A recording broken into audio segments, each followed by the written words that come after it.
आप देश के विजेता। मोक्ष मार्ग के प्रतिपादक चरण तीर्थंकर श्रमण भगवान महावीर स्वामी के चरणों में कोटि कोटि वंदन करते हुए एक भवावतारी चर्चा चक्रवर्ती भीष्म प्रतिज्ञाधारी अखंड बाल ब्रह्मचारी आचार्य सम्राट पूज्य श्री जगन्नाथ जी महाराज साहब के चरणों में कोटि कोटि वंदन करते हुए उन्हीं के 11वें पट्टेदार आचार्य सम्राट पूज्य श्री शिवचंद्र जी महाराज साहब के चरणों में कोटि कोटि वंदन। जय गच्छाधिपति व्याख्यान वाचस्पति उग्र विहारी वचन सिद्ध साधक 12वें पट्टेदार आचार्य प्रभु श्री पार्श्वचंद्र जी महाराज साहब गौर तपस्वी उपाध्याय प्रभु श्री गुणन चंद्र जी महाराज साहब मेरा नितास्ता के आयाम मन जीवन उद्धारक परम पूज्य गुरुदेव डॉक्टर श्री पदमचंद्र जी महाराज साहब के चरणों में कोटि कोटि वंदन करते हुए सभी गुरु भगवंतों के चरणों में वंदन करते गुरुदेव की आज्ञा से आत्मबंधु अनंत अनंत ज्ञानी सर्वज्ञ सर्वदर्शी तीर्थंकर प्रभु महावीर स्वामी जिन्होंने संसार के भव्य प्राणियों को जिनवाणी के माध्यम से बोध दिया। आत्मबंधु जब जब भी इस संसार में अन्याय अत्याचार चरम सीमा तक पहुंचे तब तब महापुरुषों का अवतरण हुआ, महापुरुषों का जन्म हुआ और संसार के अंदर जब भी कोई महापुरुष आते हैं तो उन्होंने हमेशा स्नेह सद्भाव प्रेम करुणा और अहिंसा का अमृत ही बरसाया है और जन जन के जीवन के अंदर संसार जो ईर्ष्या द्वेष क्लेश और हिंसा के तांडव से जो संसार संत्रस्त है उस तांडव से मुक्त कराने के लिए जो स्वयं अभय को प्राप्त करते हैं वो संसार को भी क्या कर देते हैं, अभय की ओर ले जाते हैं। आत्मबंधु ऐसे महापुरुष जो साधक को उन्नति की ओर ले जाते हैं, हम उन महापुरुषों के जीवन को सुन रहे हैं। आत्मबंधु इस अवसर काल के पंचम आर्य में प्रभु महावीर स्वामी का शासन चल रहा है और प्रभु महावीर स्वामी के जीवन को सुन रहे हैं। जीवन का साधना काल का प्रथम वर्ष पूर्ण हो गया और प्रथम वर्ष पूर्ण होने के बाद प्रभु महावीर स्वामी दक्षिण वाचाल से उत्तर वाचाल की ओर प्रस्थान कर रहे हैं। एक तरफ लंबा रास्ता था और दूसरी तरफ कनकथल आश्रम का रास्ता था जो सीधा सीधा था, लेकिन जितना सीधा था उतना सीधा नहीं था।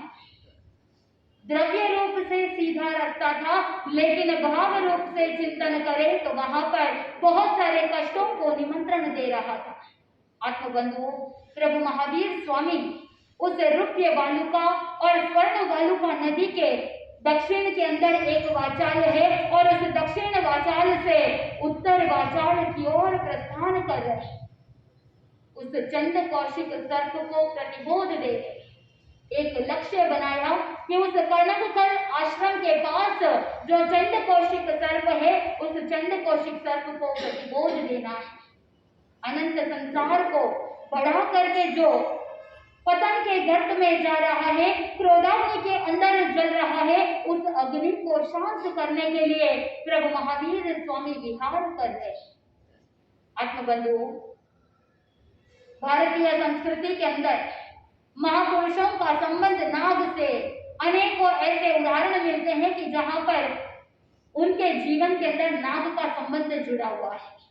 वैदिक परंपरा में 3 देवों की कल्पना की जाती है कि जहां पर बताया जाता है कि ब्रह्मा जी ने नाग की सृष्टि की और विष्णु जी क्या करते हैं, उस शेष नाग को शैया बना करके उस पर सोते हैं और महेश अपने गले में नाग को पहन करके घूमते हैं। आत्मबंधुओं वैदिक परंपरा में ये 3 देवों की कल्पना जिनका संबंध नाग से जुड़ा हुआ, श्री कृष्ण कालिया नाग पर विजय को प्राप्त करने की वो कथा भी उपस्थित हो जाती है। और तीसरी तरफ देखा जाए तो भगवान पार्श्वनाथ जिन्होंने नाग का उद्धार किया, असिया उषा नमः का बोध दे करके पंच परमेश्वर की शरण को ग्रहण करने के लिए पार्श्वनाथ कुमार ने भी नाग का उद्धार किया और वही धर्मेंद्र आगे चल करके 7 फन वाला सप्त फना बन करके वो नाग के रूप में भगवान पार्श्वनाथ के सिर के ऊपर छत्र रूप धारण कर लेता है। चाहे नाग विजय के रूप में हो या चाहे नाग उद्धार के रूप में हो, महापुरुषों का नाग के साथ अपने जीवन में अलग अलग प्रकार से संबंध जुड़ा हुआ। और इधर प्रभु महावीर स्वामी के जीवन में भी क्या है, एक नागराज को उद्धार करने के लिए निकले। आत्मबंधु, एक तरफ वो चंड को शिक्षा, जो दृष्टि विष को धारण करने वाला, जिसकी दृष्टि मात्र से ही विषैली जहरीली वायुमंडल को बना देता है कि जहां पर पूरा जंगल जल करके नाश हो जाता है, पूरा वन प्रदेश उजड़ हो गया, जहां पर मानव तो क्या, अगर पशु पक्षी आदि भी उस रास्ते में चले जाए तो वो चंड कोशिक सर्प अपने ही क्रोधाग्नि के अंदर इतना ज्यादा आग बबूला हो जाता है कि उसके क्रोध के कारण से दूसरे जीव, चाहे मानव हो चाहे पशु पक्षी हो, वो उसके शिकार बन जाते हैं। मानो कि जैसे सूखी लकड़ी उस अग्नि में जल करके भस्म हो जाते हैं, ठीक उसी प्रकार वो मनुष्य और पशु पक्षी भी उस सूखी लकड़ी के समान जल जाते हैं। आत्मबंधु, एक तरफ भयानक जंगल, जहां पर उस चंड कौशिक के दृष्टि विष के कारण से वो वायुमंडल भी जहरीला हो चुका है, मानो कि शमशान के रूप में वो क्षेत्र बन गया है, पूरा वन प्रदेश समाप्त हो चुका है। पहले जो जन समूह घूमता फिरता था उस चंड कौशिक सर्प के कारण से निर्जन बन गया है। आत्मबंधुओं, ऐसा भयानक वातावरण और ऐसे भयानक वातावरण के अंदर अगर कोई राहगीर चला जाए तो कौन ऐसा निर्मोही होगा, कौन ऐसा निर्दयी होगा जो उन्हें रोके बिना रहेगा। वहां गोपालकों ने प्रभु महावीर स्वामी को रोकने की कोशिश की, लेकिन प्रभु महावीर स्वामी तो अनुकंपा और दया के आगार थे। वहां पर रोम रोम के अंदर जिनके भीतर से अनुकंपा और करुणा बरस रही हो, जहां पर क्रूरता की जगह पर करुणा ने स्थान ले लिया हो, यानी जन कहते हैं जिनके भीतर करुणा होती है वो संवेदनहीन बन जाता है।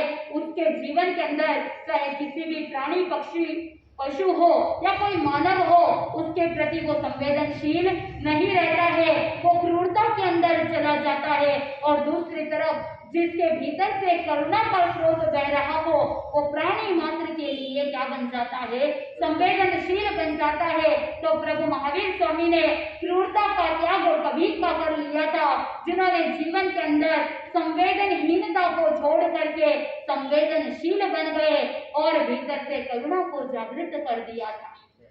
आत्मबंधुओं, ज्ञानी जन कहते हैं कि अनुकंपा दो प्रकार की, एक लौकिक अनुकंपा और दूसरी लोकोत्तर अनुकंपा।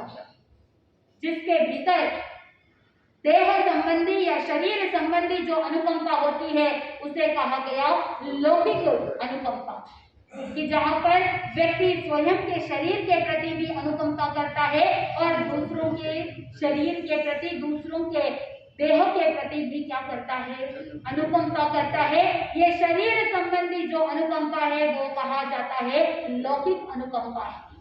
और दूसरी तरफ जिसके भीतर आत्मा के प्रति दया की भावना आती है, आत्मा के प्रति अनुकंपा की भावना आती है, उसे कहा जाता है लोकोत्तर अनुकंपा।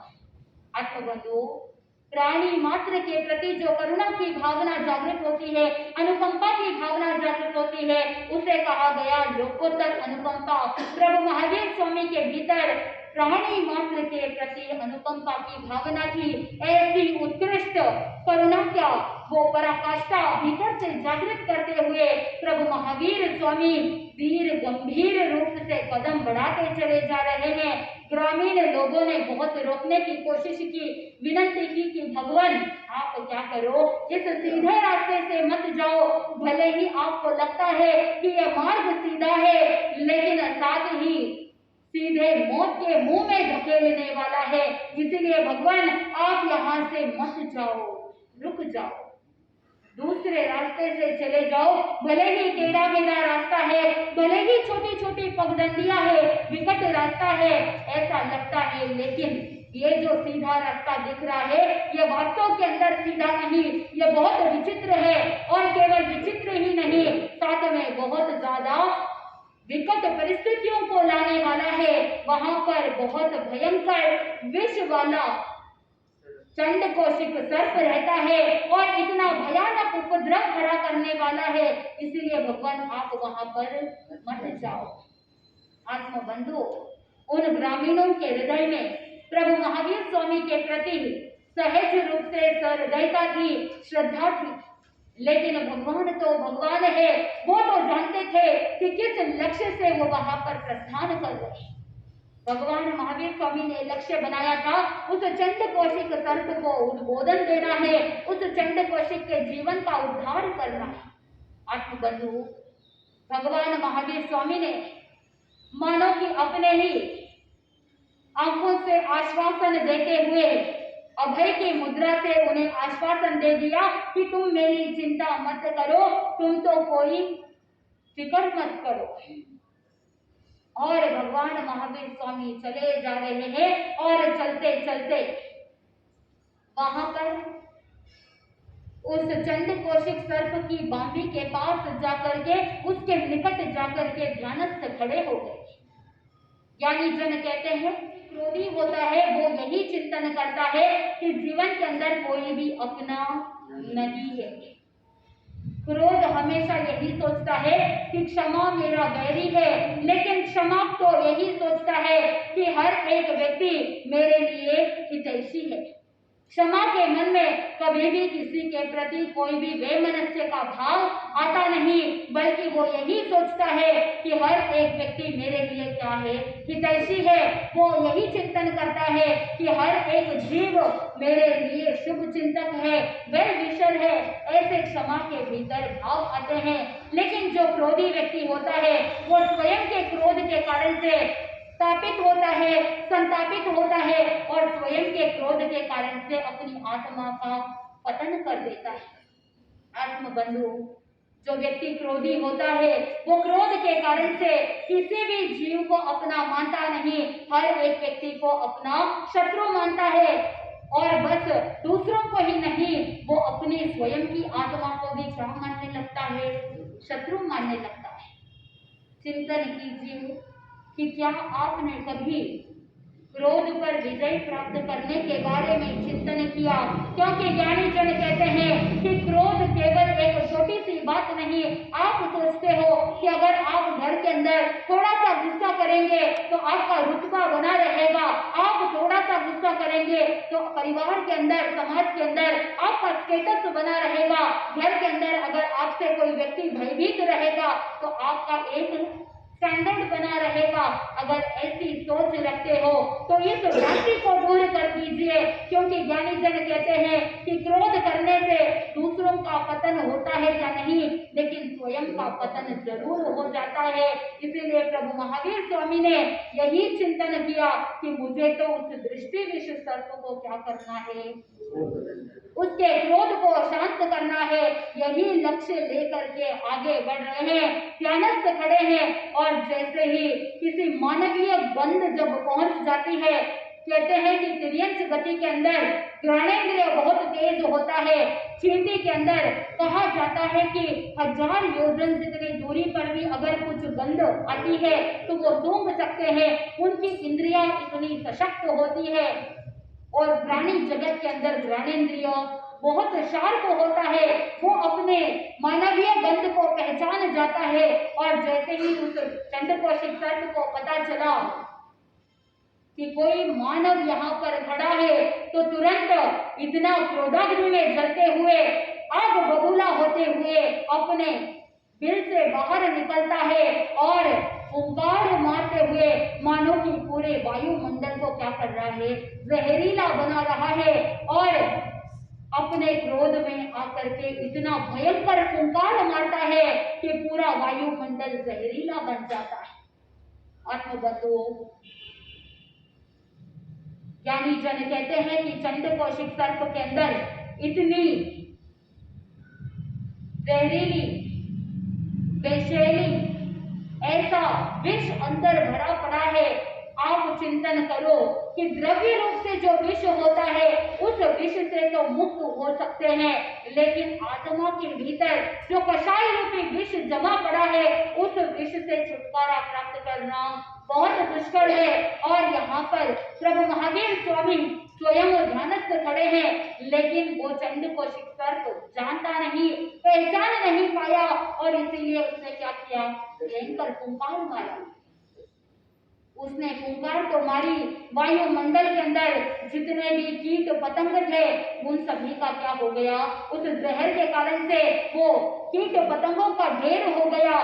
लेकिन भगवान महावीर स्वामी अविचल दृढ़ रूप से ध्यानस्थ खड़े हैं, मानो कि जैसे हिम शिखर पर अगर कोई अग्नि की चिंगारी फेंक दे तो वहां पर हिमालय के पर्वत पर कोई नुकसान होने वाला नहीं है, और वो हिमालय को पिघलाने वाला नहीं है, हिमालय को जलाने वाला नहीं है।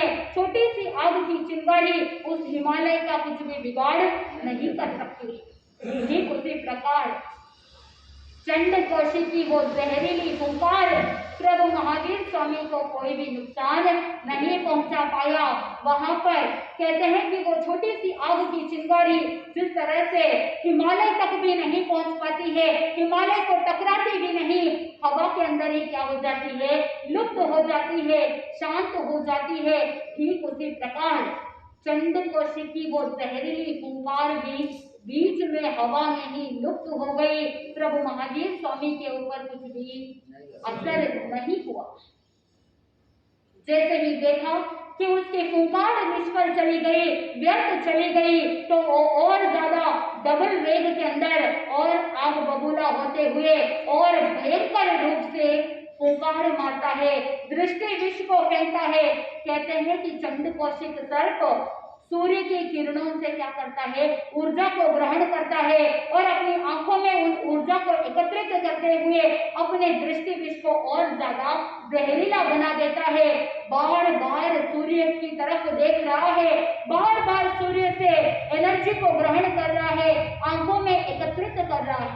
आत्मबंधुओं, जैसे विज्ञान के अंदर आप जब विज्ञान को पढ़ते हैं तो आपको बताया जाता है कि जैसे एक कॉन्वेक्स लेंस होता है, उस लेंस को अगर सूर्य की किरणों से एकत्रित किया जाए, सूर्य का प्रकाश अगर एनर्जी को इकट्ठा किया जाए तो वहां पर नीचे अगर पेपर रख देवे या कोई पत्ता भी रख देवे तो क्या हो जाता है, जल करके रफ हो जाता है। ठीक उसी प्रकार सूर्य के किरणों को कहाँ एकत्रित किया, आंखों में एकत्रित किया, और चंड कौशिक सर्प ने वो जहरीली विषैली हवा के अंदर और ज्यादा फुंकार मारते हुए दृष्टि विष को भगवान महावीर स्वामी तक फेंक दिया।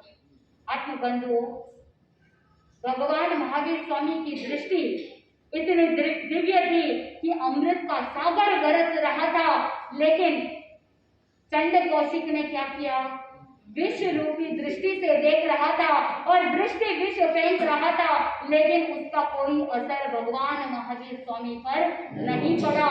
जब उसका दृष्टि विष का कोई असर नहीं हुआ और ज्यादा क्रोध के आवेश में आकर के अब जब कोई दूसरा चारा नहीं था तो भयंकर विष से भगवान महावीर स्वामी के चरणों में दंश मारता है, लेकिन वो दंश भी असर नहीं करता।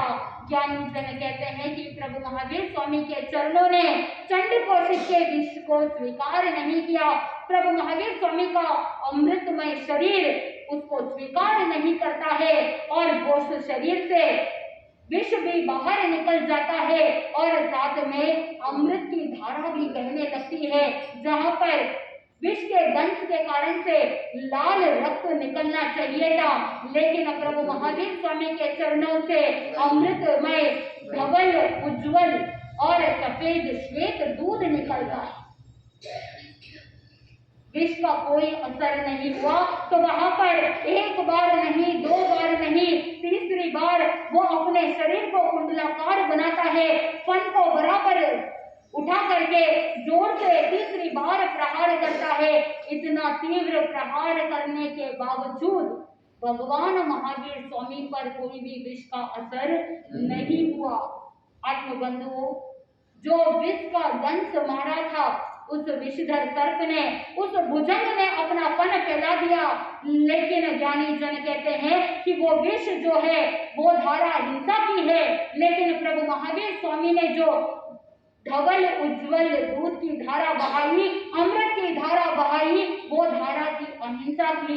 ये है हिंसा पर अहिंसा की विजय। आत्म बंधुओं, प्रभु महावीर स्वामी की दृष्टि से अमृत बरस रहा था, करुणा बरस रही थी, और शांत मुखमंडल वो एक टक चंडकोशिक सर्प जो दृष्टि विषैली थी, उस विष दृष्टि से देख रहा है। प्रभु महावीर स्वामी की आभा को देख रहा है, मुखमंडल को देख रहा है।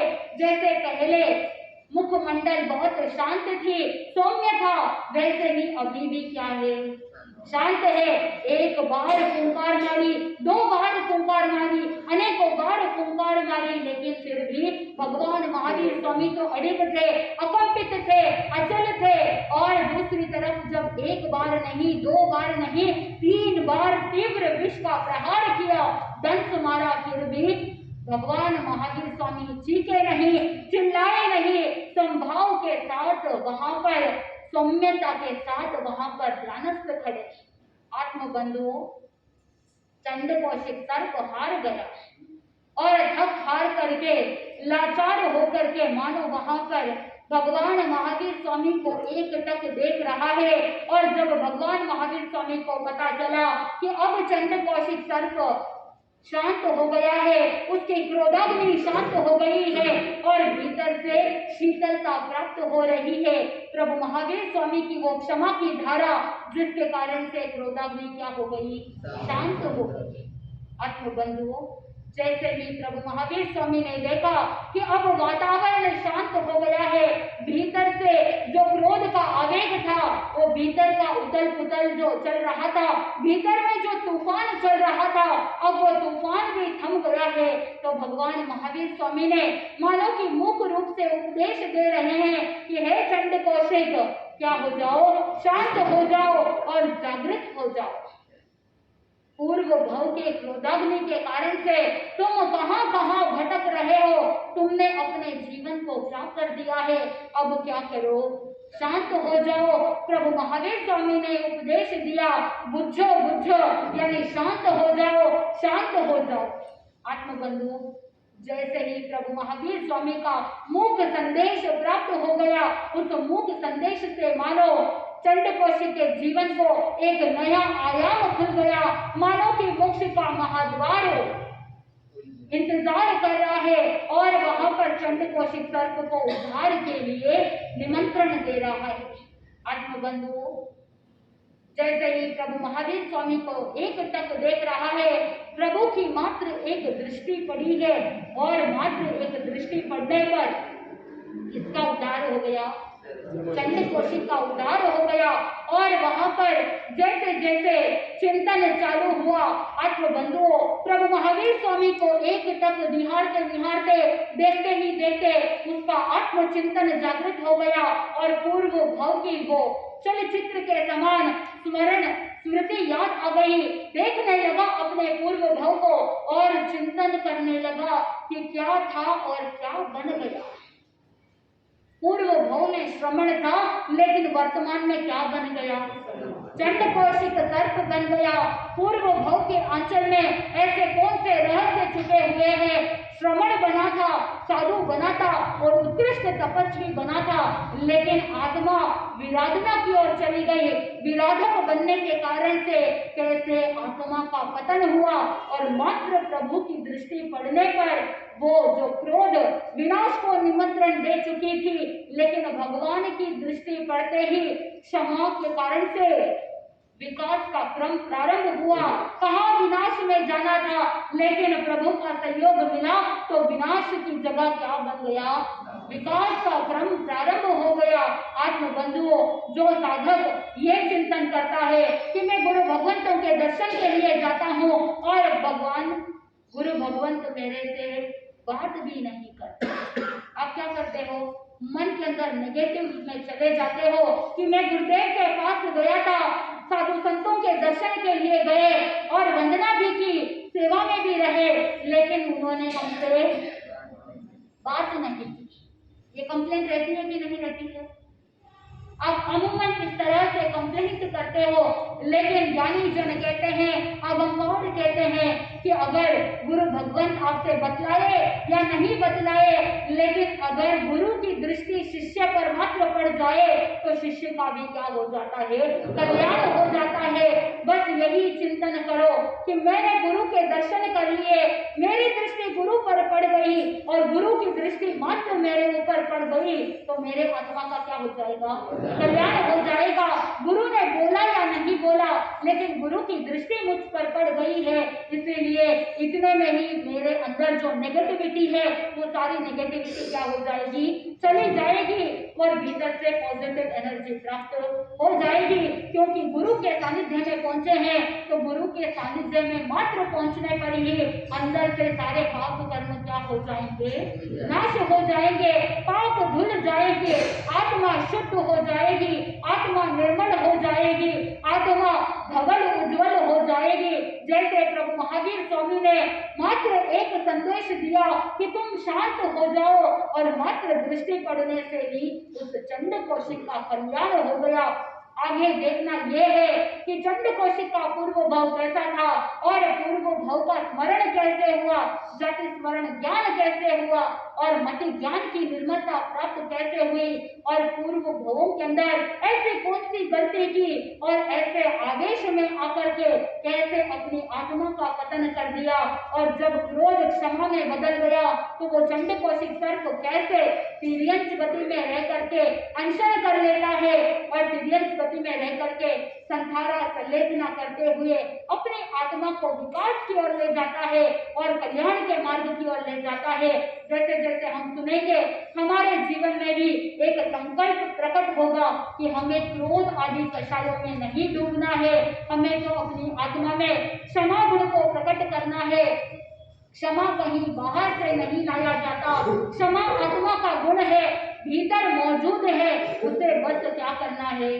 प्रकट करना है, कहीं से बाहर से लाने की जरूरत नहीं है।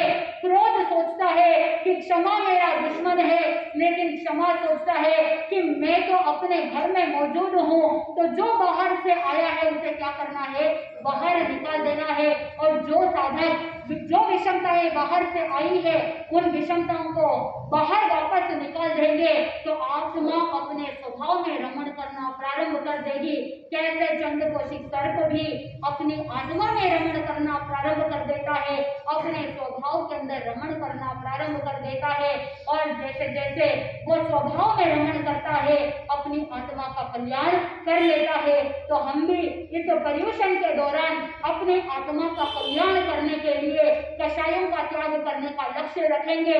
जो बाहर से कषाय आए हैं, जो विषमताएं बाहर से आई है, जो नेगेटिविटी बाहर से आई है, उन नेगेटिविटी को वापस बाहर का रास्ता दिखाने के लिए प्रयत्न करेंगे, तो इस भाव पर भाव आनंद की प्राप्ति होगी।